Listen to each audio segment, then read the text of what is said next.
നല്ല പാട്ടേ തട്ടത്തേ തേൻ കുക്കർ എവിടാണോ എന്തോ.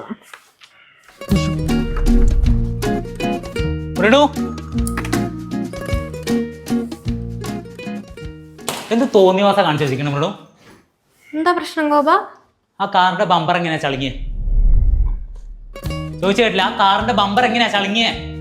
ഫ്രണ്ട് ഭാഗം ഫ്രണ്ട് ഭാഗത്തോട്ട് ഇടണമെന്ന് ഞാൻ പറഞ്ഞല്ലേ. ഈ ബാക്ക് ഭാഗം ഫ്രണ്ടിലോട്ട് ഇട്ടോണ്ടാണ് ബാക്ക് ഭാഗം പോയി തട്ടിയത്. ഇതാണ് പ്രശ്നം. ആ വണ്ടിയുടെ വില എന്താണെന്ന് അറിയോ നിനക്ക്? വലിയ വിലയൊന്നും ഇല്ലല്ലോ. എണ്ണി കൊടുത്ത വിലയല്ല, ഞാൻ ആദ്യമായിട്ട് സമ്പാദിച്ച കാറാണ്. സെക്കൻഡ് ഹാൻഡ് അല്ലേ ഗോപ?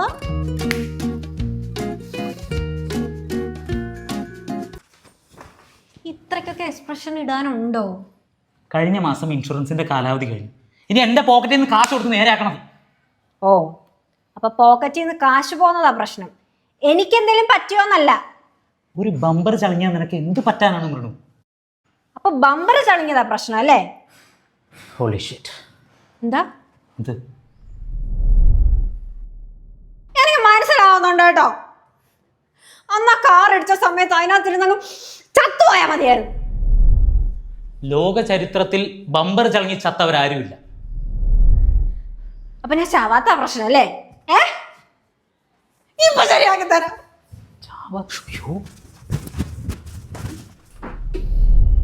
നീ ആദ്യം തന്നെ ഫാനിലോട്ട് നോക്കുന്ന എനിക്ക് അറിയായിരുന്നു. അത്ര പെട്ടെന്നൊന്നും ചാവത്തില്ല. അതെ, വണ്ടി ഇപ്പൊ ശരിയാക്കി കൊടുക്കുന്നുണ്ടോ? ഉണ്ടെങ്കിൽ 3-4 ദിവസം കഴിഞ്ഞ് കൊടുത്താൽ മതി. കുറച്ചുകൂടി ഓടിച്ച് പഠിക്കാറുണ്ട്. അതല്ല പ്രശ്നം, ഇവിടുത്തെ കുക്കർ എന്തിയേ? അത് ഞാനൊന്ന് കഞ്ഞി വെച്ചു, പൊട്ടിത്തെറിച്ചു, ഷെഡിലുണ്ട്. ഒരു ബമ്പർ അല്ലേ, ഒരു കുക്കറല്ല. കോംപ്രമൈസ്. കോംപ്രമൈസ് പാക്ക് സാരമില്ല.